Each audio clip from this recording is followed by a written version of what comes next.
여러분 안녕하십니까? 깐돌쌤TV의 박쌤 인사드리겠습니다. 자, 저번 시간에 뇌파, 뇌파를 알아봤어요. 뇌파를 왜 알아봤을까요? 공부가 왜 잘 되고 공부가 안 될 때는 왜 안 되느냐 하는 메커니즘을 알기 위한 가장 첫 번째 단계가 바로 뇌파였죠.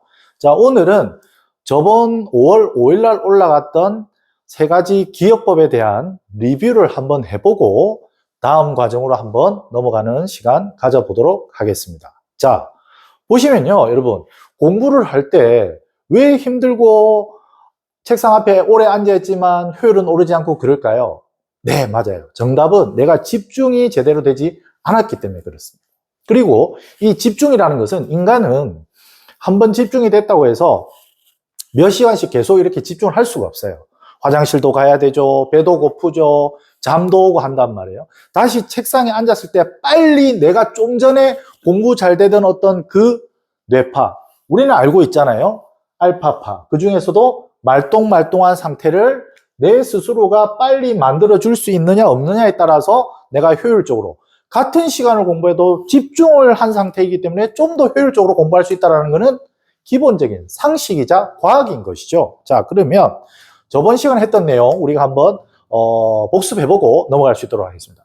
여러분, 선생님이 말씀드렸죠? 자, 감마파, 베타파, 알파파, 세타파, 델타파가 있단 말이에요. 자, 우리가 보통 공부가 잘 되지 않는 상태는 베타파 상태를 많이 경험하기 때문에 그래요. 초조하고 불안하고 긴장돼서 멍하고 막 잡생각이 많이 난단 말이에요. 그런 상태의 뇌파를 알파파 중에서도 말똥말똥한 상태로 만들어주는 게 뭐란 말이에요? 이제는 우리는 알고 있죠? 바로 기억법이라는 겁니다. 이 기억법이 뭡니까? 예를 들었죠. 첫 번째가 국민의 7대 의무, 두 번째 국민의 기본권. 자, 인체장이라는 기억의 인출 단서를 활용해서 주기율표, 원자번호 1번부터 20번까지를 우리가 쓰지 않고 기억하는 방법을 저번 시간에 우리가 공부를 했었어요. 기억나죠? 자, 그러면 이걸 어떻게 활용하느냐?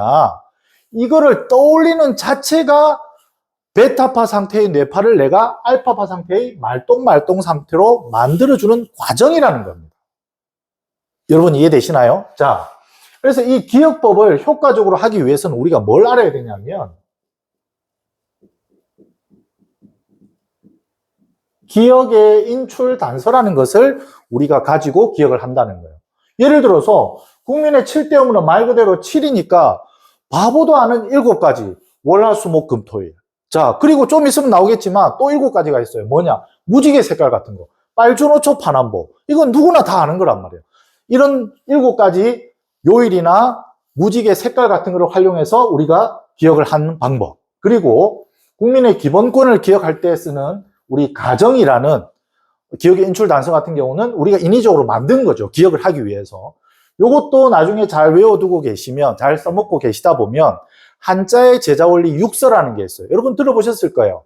상형문자, 지사문자, 회의문자, 전주문자, 가차문자, 형성문자. 요런 어떤 것들이 과연 무엇을 뜻하고 또 어떻게 쓰이는가 하는 것도 요 6가지 기억의 인출 단서만 있으면 너무나 쉽게 우리가 기억을 할 수 있다는 거죠. 자, 그러면 활용하는 방법은 이렇습니다. 자, 이 기억법 자체가 우리가 어떻게 활용하고 공부를 하는 거냐면 여러분, 기본적으로 혼자서 하는 것보다는 부모님과 함께, 그리고 부모가 먼저 보고 자녀에게 가르쳐주는 방식, 또는 부모가 먼저 보고 자녀가 먼저 보고 부모님한테 물어봐 달라고 하는 방법, 또는 친구들끼리 하는 방법, 즉 같이 할 수 있는 재미난 공부 방법이라는 거예요. 자, 백문이 불여일견 한번 예를 들어서 해볼게요. 자, 국민의 7대 의무 중에서 수열 뭐였습니까? 물 썼으니까 세금 납부해라 해서 납세의 의무입니다. 이제 우리는 기억의 인출 단서를 알고 있기 때문에 얘 다 하고 얘 다 하고 이렇게 안 넘어가요. 어떻게 넘어가는 줄 아세요? 국민의 기본권, 아버지는 3가지를 했어요. 사회생활 하시는데 생존 때문에. 그래서 사회생활 생존권이 나옵니다. 다시 퀀텀 점프해서 주기율표로 옵니다. 자, 머리에 무슨 폭탄이었습니까? 수소폭탄. 자, 엉덩이가 어떻게 크다고 그랬어요? 황당하게 크다. 다시 점프를 해서 월요일 일하러 가자 무슨 의무라고 그랬어요? 근로의 의무라고 그랬어요. 자, 국민의 기본권에 할머니 돈 주세요 청구했다 그랬죠? 청구권. 다시 넘어와서 가슴에 뭐로 된 보호막? 알루미늄. 자, 팔에 낫들고 있다? 나트륨.